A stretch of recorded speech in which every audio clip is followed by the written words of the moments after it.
I know it's right in the middle of Christmas and New Year's, but we've got two major developments from the ATF. First, the ATF is changing the definition of a firearm.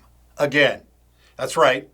In an open letter issued yesterday, the embattled agency has now decided that nearly any hunk of plastic that looks like a gun could be legally considered a firearm receiver for purposes of enforcing federal gun statutes.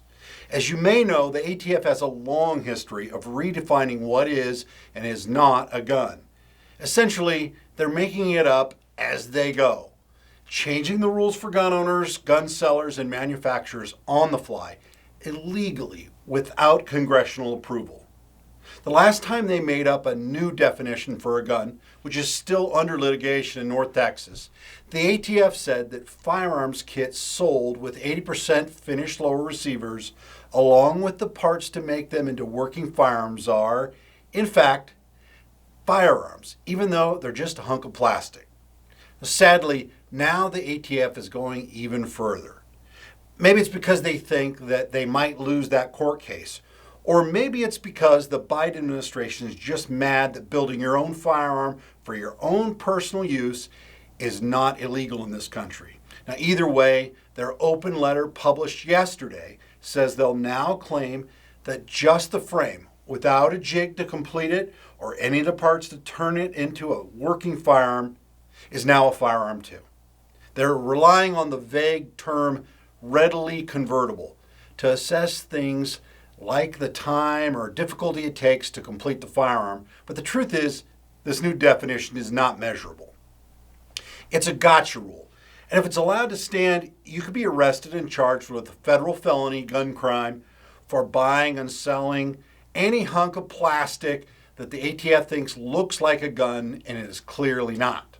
Second, let's talk about the ATF's decision to punt on their proposed rule to regulate stabilizing braces, also known as pistol braces. The ATF has extended their deadline to release the rule, essentially locking these stabilizing braces behind the National Firearms Act, for around 2 years. Most recently, they said they were going to act on it this month. So the fact that they were delaying it again is a sign that the pressure from gun owners like you is working. Now, this does not mean we've won this fight. The ATF claims they have finished reviewing more than 211,000 public comments submitted by gun owners like you, and they're just putting the finishing touches on the final written rule.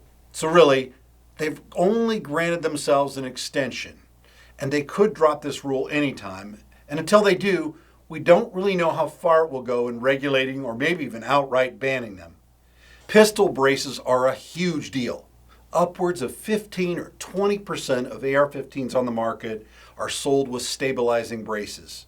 And the AR-15 is the most popular firearm in America, with over 1 million sold every year. Now go to any gun store or gun show in most states and you're likely to see more than a few models hanging on the wall. They're essentially a stock that wraps around the shooter's forearm to help stabilize the firearm. Now, they're incredibly popular for sport shooters and with disabled and elderly shooters.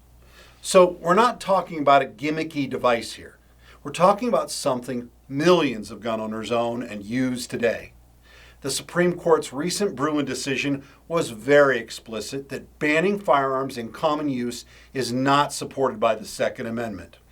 And that's why your National Association for Gun Rights will be involved in legal action once this unconstitutional rule drops. Click the link in the description and pinned comment below and take action. Also, make sure you like this video and subscribe to our channel for more gun rights updates in the future.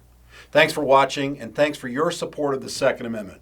We'll see you the next time with the latest in Second Amendment news.